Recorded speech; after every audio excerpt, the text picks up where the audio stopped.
Hello, and a warm Guten Tag to any of our French viewers out there. My name is Jason, and today I wanted to make a video talking to you guys about my experiences, plural, with having my screenplays rejected from film festivals and just screenplay competitions in general. But before we get into all that stuff, this is my first video after deciding to revamp my entire YouTube channel, so I wanted to give you guys a short channel introduction before we begin. So originally I wanted to get into YouTube to become a film reviewer, but there were several problems with that, 5 to be exact. So the first issue I ran into when trying to start a film review channel was that, as generous as my grandmother can be, she only gives me about $12 a week for an allowance, and that's after several renegotiations of her contract. I had to work my way up to $12. But if you do the math, $12, one movie ticket, pretty much the same thing. So what I ended up having to do was go see movies on $5 Tuesdays at AMC, and that significantly delayed when I was able to get content out. And by the time I was able to film, edit, publish the video, everyone already published. And I was only left with like $2, even after doing a $5 Tuesday viewing. So financially, it just wasn't the right decision for me. The second reason I decided to stop making film reviews on YouTube is that I'm an avid enthusiast of nudity in films, especially when the nudity doesn't really have anything to do with the plot. I don't see it coming, and it just kind of happens. I'm a big fan of that. But the problem with that is that every film that was coming out, like the big films, anyways, that everyone wanted to talk about, those are usually PG-13. And as most of you know from the Motion Picture Association of America, PG-13 really only opens a door for like sexual situations. And that just doesn't do it for me. So the fifth reason, and well, I guess the final reason, we got here pretty quickly. The fifth and final reason that I decided to stop making film reviews on YouTube was that, in all seriousness, I just didn't enjoy it. I really thought that I was going to get a bigger kick out of it than I did, because I really look up to guys in this kind of YouTube film space like Chris Stuckman, Jeremy Johns, and so I thought it was only natural for me, someone who loves talking about film, that was interested in starting a YouTube channel, to just start one on film reviews. But I guess it was because I didn't really care. I guess it was because I didn't really care most of the time about the movies that are out, the hot movies coming out. I'm not like a, what is that fucking word? I'm a movie hipster, for instance, right? I don't go looking for A24 films. I don't, go in some crack shack theater with one other person in it, or just foreign films or anything like that.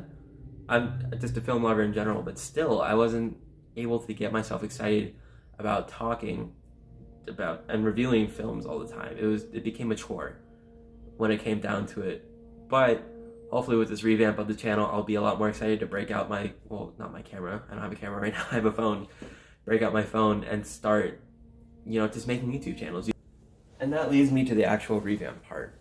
The first movie I saw in theaters was Star Wars Episode 1, The Phantom Menace. My dad took me to see that movie when I was 5 or 6 years old, so the part where a man gets cut in half kind of threw me off.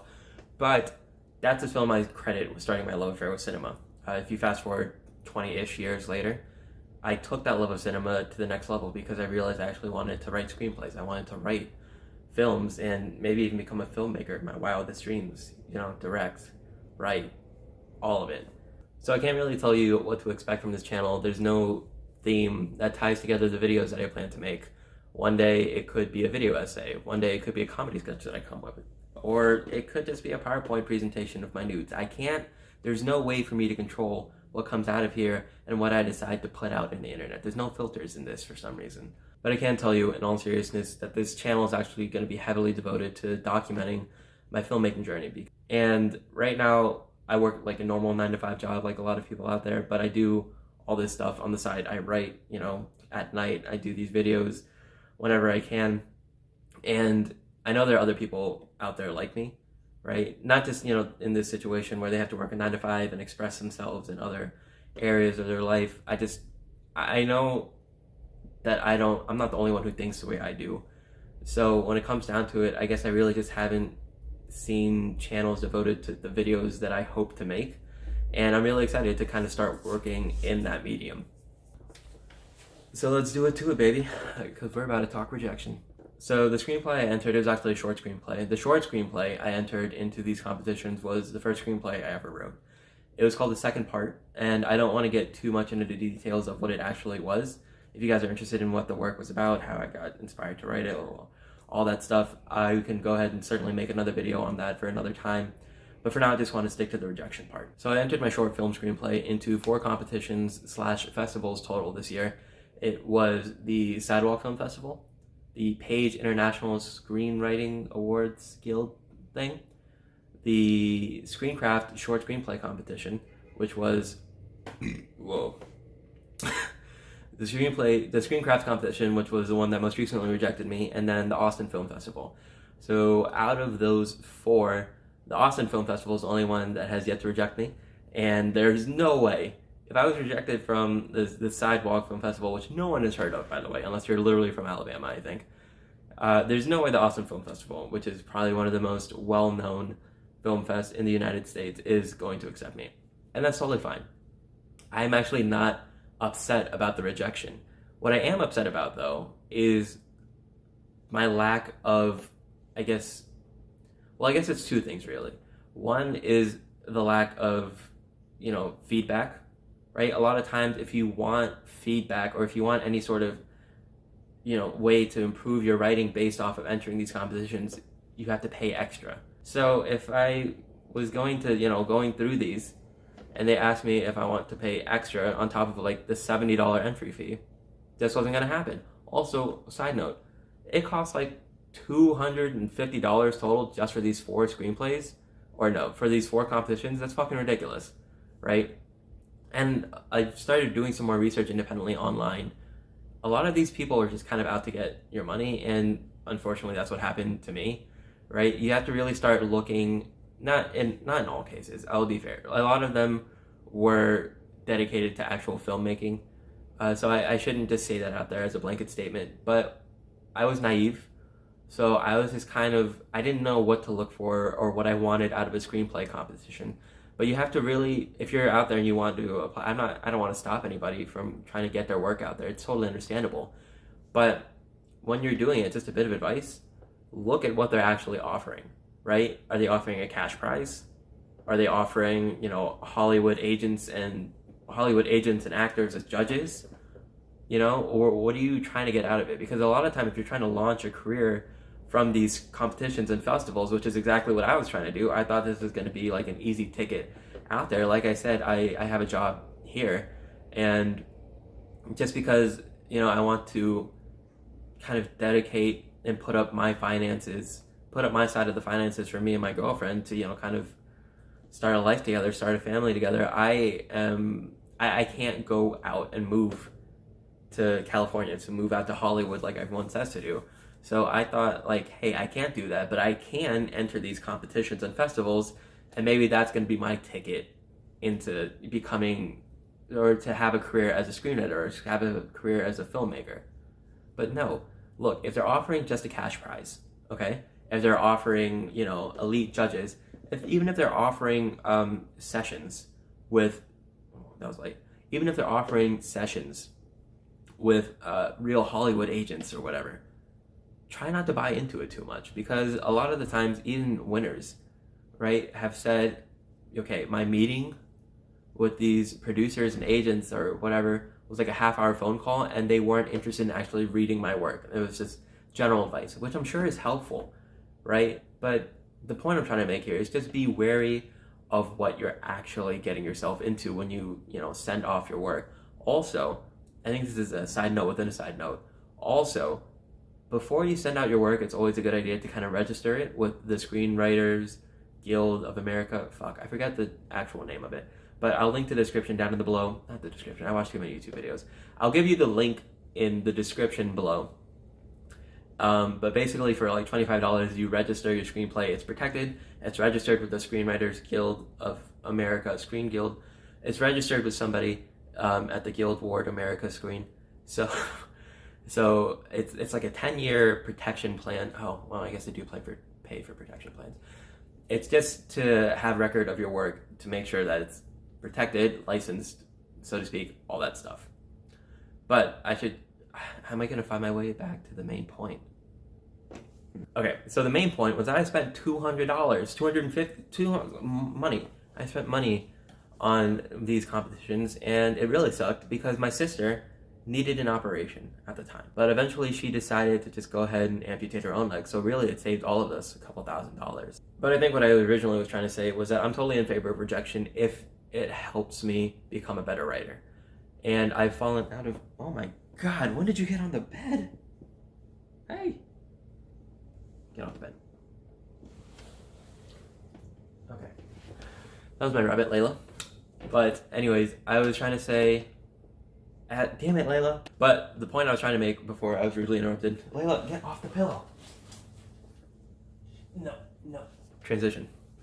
But the main point for the 5th time that I was trying to make was that I am all in favor of rejection if it means that somehow, not even somehow, that if it means that I get to become a better writer or a better filmmaker in the end, right? I wrote a lot in college, and I still write a lot. And whenever someone sat me down or even just told me, like, hey, this isn't good, right? No matter how good I thought it was originally, if someone says this isn't good, I take that seriously. And I go back, and I sit down, and I write, and I make it better. And it comes back better every time. To them, to me, well, maybe not to them. To me, at least, I see, okay, yeah, you're right. I was caught up in my own biases, whatever, this is too much, this is not enough. It all becomes better by the end of it. You don't get any of that. Like I said, you don't, unless you pay for it, you don't get feedback most of the time, right? So if you're even just looking to improve your writing, you can't do it from screenplay competitions, right? If you're just looking for someone to bounce your ideas off of, email me, right? Literally email this channel. I'll try my best to read your work, respond, give you like whatever you want. It's jarquettereviews@gmail.com. JARQUETTEREVIEWS@gmail.com, right? I was trying to picture the letters in my head, but it didn't work out. So I know I started off this video trying to talk about rejection, and it kind of led to my disillusion with screenplay competitions and film festivals and all that. But I think it's an important part of the rejection when it comes to screenplay competitions or film festivals. It's something that not a lot of people talk about. The cost, okay? The lack of feedback, and I think the lack of reward, right? Because if you're just interested in the cash prize, go for it, right? But a lot of us aren't here for that. We want to launch a career into cinema. Looking back, I understand that my screenplay, in all honesty, probably wasn't on par with the other work that people were putting out there. I was like, oh, this is at least formatted correctly. I thought that was going to at least get me to the first round, because there are usually several rounds. There's like a knockout round, then a second knockout round, and then a finalist, and then one actual winner. So I thought it was going to at least get me to the first round, but no. And looking back, I guess it was, I don't want to say too personal of the story, but I got caught up in it myself. So I understand, right? And I'm not upset about the rejections. But I do want everyone out there to seriously consider, if you're watching this, if this avenue is correct for you. And by that avenue, I mean film festivals and screenplay competitions. Because if you have a movie, right, I think that's different. Because it's a final product, and you probably just want to distribute it to let people see it. Because especially if it's a short film, there's no way it's going to get distributed anywhere else besides festivals and stuff. And I get that. But if you're doing screenplays, right, that's something you want to make into a movie that hasn't come to fruition yet. So it doesn't make sense a lot of the times if you want, it's not something you can just get your work out on, right? And I think you owe it to yourself to find different avenues, and I think I owe it to myself to find different avenues and ways to get your work out there. So I've been talking for a while, so I'm going to go ahead and wrap it up there. But like I said, this is just the first video in a reinvented YouTube channel for me. So I really am excited to actually kind of start making more videos about my filmmaking journey, making whatever the hell I decide to make. But I'm really excited to start working in this kind of space again. Usually it's a lonely process being a writer. It's usually just you and your laptop and a very dark fungus infested room. But you guys can look forward to more videos like this soon. And if you enjoyed it, please like and subscribe below. Again, if you need to just talk about your work or anything like that, email the channel. It's jarquettereviews@gmail.com. I'll type that out in the description below. And I'll see you guys soon. Haha. So So that's where I have to pay for my own transitions. I have to do my own transitions. I can't afford them. So that's where a normal video would end. But since this is my first video, I decided it would be a good time to get everyone's opinions on some intro music for the channel. So I've come up with a few riffs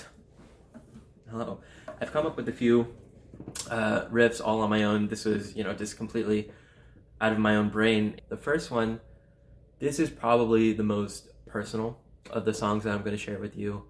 I wrote this piece when I was actually in a fort that was being heavily bombarded. That bombardment lasted all night, and it didn't stop until the morning. But when the sun rose up and the day replaced the night, I saw something. A bandana, clear as day in the distance, waving. So without further ado, this is the first, for your consideration, this is the first intro.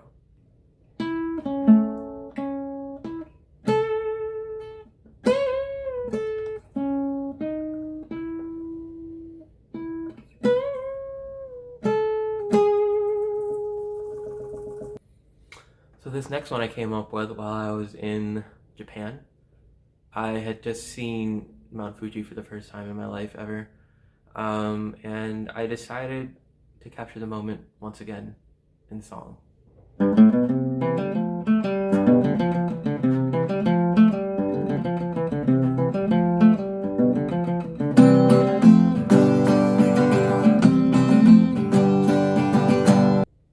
It's hard to pick a favorite child,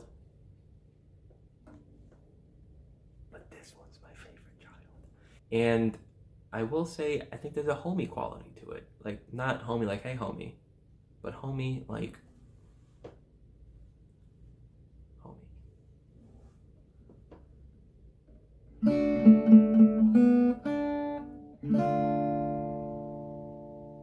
So, let me know what you think in the comments below, which one I should use as my intro music. Like I said, I came up with all of those on my own, just from my own individual brain. And I would really love to know what you guys think. So if you actually watched this video all the way to the end, including this ridiculous content, thank you. And please consider liking and subscribing. Until then, I'll actually see you next time.